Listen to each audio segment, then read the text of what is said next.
Nakahanda na ang Commission on Elections para sa isasagawang filing of candidacy ng mga kandidato para sa 2025 midterm elections. Ininspeksyon din ng komisyon ng mga makina na gagamitin sa pag-iimprenta ng balota. May report si Luisa Erispe. Inilatag na ng Commission on Elections ang preparasyon sa isa sa pinakamahalagang parte ng halalan sa 2025, ang paghahain ng Certificate of Candidacies ng mga kakandidato para sa national at local positions. Kaya naman, ininspeksyon ng komisyon ang Manila Hotel kung saan gagawin ang aktibidad. Sa Oktubre 1 hanggang 8, dito maghahain ng kanilang COC ang mga tatakbo para sa national na posisyon sa 2025 elections. Bagamat malaki at malawak itong lugar na ito, sabi ng COMELEC, mahigpit pa rin sila sa patakaran na para sa mga senador, 4 lang ang pwede nilang isama sa paghahain ng COC at para naman sa mga nominado para sa party list ay hanggang 3 lang.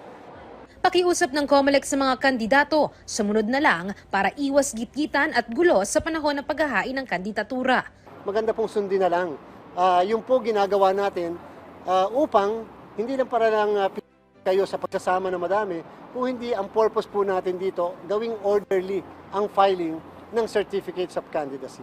Para naman sa mga kandidato sa Legislative District, iyahain ito sa district offices ng COMELEC. Sa mga panglalawigang posisyon, ito ay sa Office of the Provincial Supervisor ng Komisyon at sa iba pang lokal na posisyon tulad ng Mayor at iba pa, ito naman ay sa local COMELEC offices. Sabi ng COMELEC, ipapaskill nila sa COMELEC website ang lahat ng COC ng mga kandidato.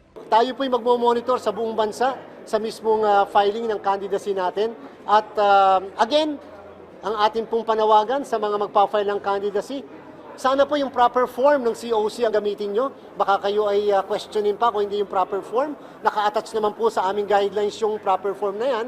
Siyempre, dapat kumpleto yung lahat ng items na hinihingi o datos na hinihingi ng Certificate of Candidacy. Dahil naman mainit ngayon ang issue sa pagsibak sa pwesto kay Alice Guo bilang mayor ng Bamban Tarlac, kung sakaling maghain pa rin ng COC ang dating alkalde, tatanggapin pa rin umano ito ng COMELEC. Pero malabo na itong makatakbo sa eleksyon. Kahit anong kalagayan nila sa kasalukuyan, kung sila ay humaharap sa isang kaso o may desisyon sa kanyang kaso, tatanggapin po namin yan. Ngayon po, meron po kaming resolusyon na kung saan ang isang tao kapag merong desisyon mula sa Office of the Ombudsman, lalo administratibo at perpetually disqualified to hold public office, ay amin pong kinakancel ang candidacy. Samantala, bukod naman sa paghahanda ng COMELEC para sa COC filing, naghahanda na rin ang komisyon para naman sa pag-iimprenta ng balota na gagamitin sa eleksyon. Ininspeksyon rin ng COMELEC ang mga bagong makina sa National Printing Office na mula pa sa South Korea. Bukod sa mabilis, may kakayahan ang nasabing mga makina na makapag-imprenta ng mas marami at dekalidad na uri ng balota. Sa rehiyon ng Asya, dito pa lang sa Pilipinas unang masusubukan ang nasabing makina na kahalintulad rin ng mga ginamit sa US at Europa. Sana nga, hindi lang ito yung pinapakita sa atin. Sana pagka nag-perform na, gumana na itong mga makinang ito, lalo na pagdating ng Oktubre, makikita natin yung performance niyan. Sana yung expectation natin ma-meet. At the same time, hindi ito pabilisan ng kung kailan maiimprenta ang balota, kung hindi yung quality ng mismo mga balota na iimprenta natin.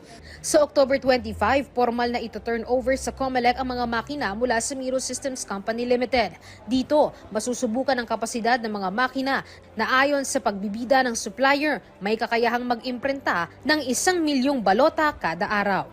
Luisa Erispe para sa Pambansang TV sa Bagong Pilipinas.